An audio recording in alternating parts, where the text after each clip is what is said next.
Yo,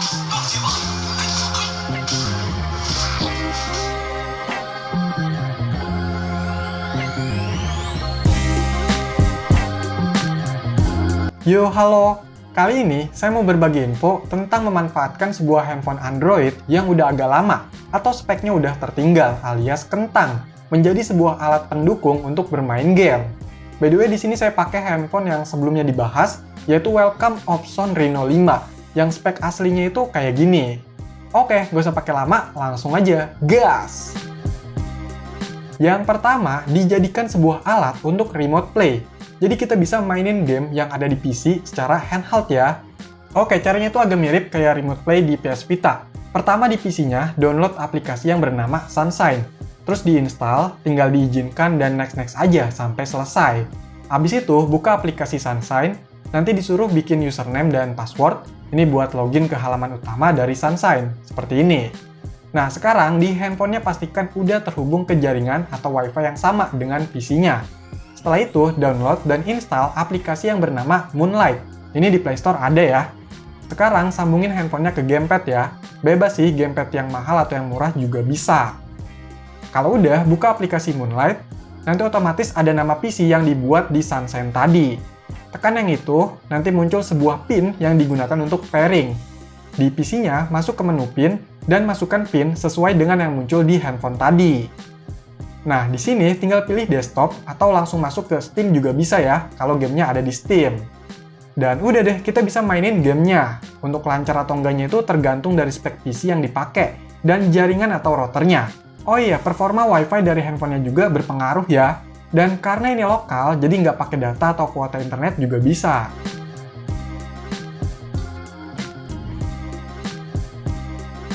Oke, lanjut. Yang kedua, bisa dijadikan sebagai controller atau gamepad untuk PC. Ya memang agak aneh ya, kita main emulator pakai touchscreen aja nggak nyaman. Ini malah dijadiin gamepad. Tapi lumayan aja lah kalau misalnya dijadikan gamepad tambahan buat multiplayer, atau lagi terdesak nggak ada gamepad. Oke, untuk caranya, pertama download dan install di PC aplikasi bernama Monek. Seperti biasa, tinggal next-next aja, terus buka aplikasinya. Nah, kalau udah, sekarang di handphonenya, download dan install aplikasi Monek. Terus buka aplikasinya, tekan connect. Di sini pilihan untuk koneksinya bisa pakai Wi-Fi, Bluetooth, atau kabel data. Biar lebih lancar, pakai kabel data aja ya. Colokin kabel datanya, pilih yang icon ini, dan aktifkan USB tethering. Setelah itu, kembali, dan pilih lagi icon yang ini. Kalau udah berhasil terkoneksi, masuk ke menu layout, dan pilih Xbox 360 controller. Udah deh, handphonenya siap dipakai sebagai gamepad di PC. Tinggal mainin aja gamenya, atau di mapping dulu ya kalau emulator. Selain bisa dipakai sebagai gamepad, melalui aplikasi ini juga bisa dipakai sebagai touchpad buat gerakin kursor di PC. Dan bisa juga sebagai keyboard ya. Pokoknya banyak banget nih kegunaan aplikasi ini.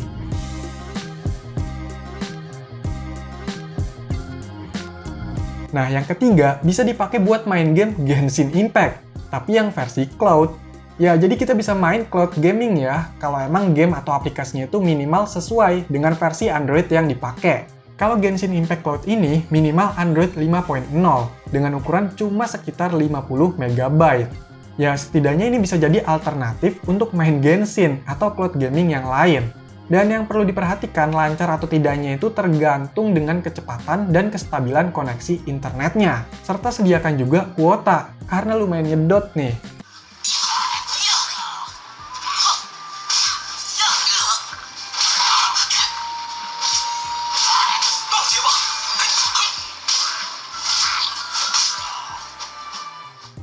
Yang keempat, ini solusi yang lebih murah tapi nyenengin juga. Jadi buat yang nggak punya PC, konsol game, atau mau main secara offline, masih bisa kok buat main game-game retro konsol pakai emulator.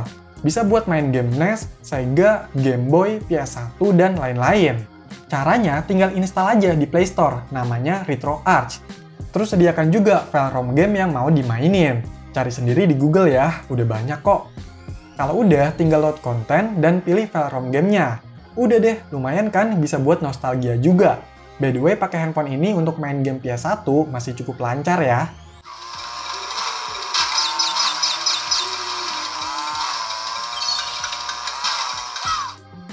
Next, yang kelima, ini bisa ngebantu buat yang pengen bikin konten atau streaming main game dan sekalian facecam juga. Jadi handphone Android bisa dipakai sebagai webcam dengan mengandalkan kameranya. Ya lumayan sih kalau kamera handphonenya itu bagus dan jadi lebih hemat juga. Nah untuk caranya, pertama di PC download dan install aplikasi bernama DroidCam Client. Kalau udah silahkan dibuka, terus di handphonenya masuk ke settings, about phone, lalu tekan beberapa kali pada build number sampai ada peringatan menjadi developer. Kalau udah, kembali masuk ke menu developer option dan checklist pada USB debugging. Setelah itu, di handphonenya download dan install juga aplikasi bernama DroidCam dari Play Store. Terus dibuka, setelah itu dihubungkan handphonenya ke PC pakai kabel data. Kalau ada peringatan gini di handphonenya, tinggal izinkan aja.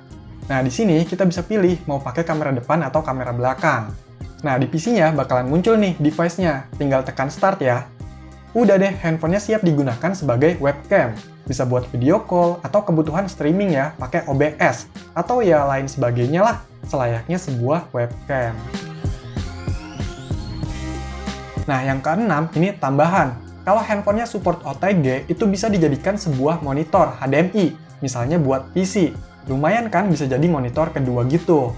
Oke, untuk caranya, kita butuh alat yang bernama HDMI Video Capture dan kabel OTG. Ini harganya masih terjangkau ya.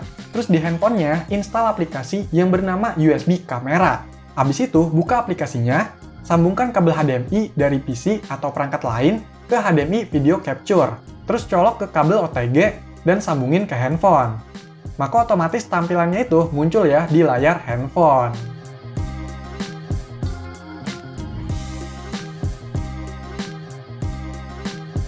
Oke, jadi itulah beberapa cara untuk memanfaatkan handphone Android untuk kebutuhan gaming. Ya, lumayan lah bisa jadi alternatif dan bisa jadi lebih bermanfaat. Selain yang udah disebutkan tadi, apakah ada lagi? Coba kasih tahu di komentar ya. Sekian video ini, silahkan di like, share, dan subscribe channel ini. Terima kasih.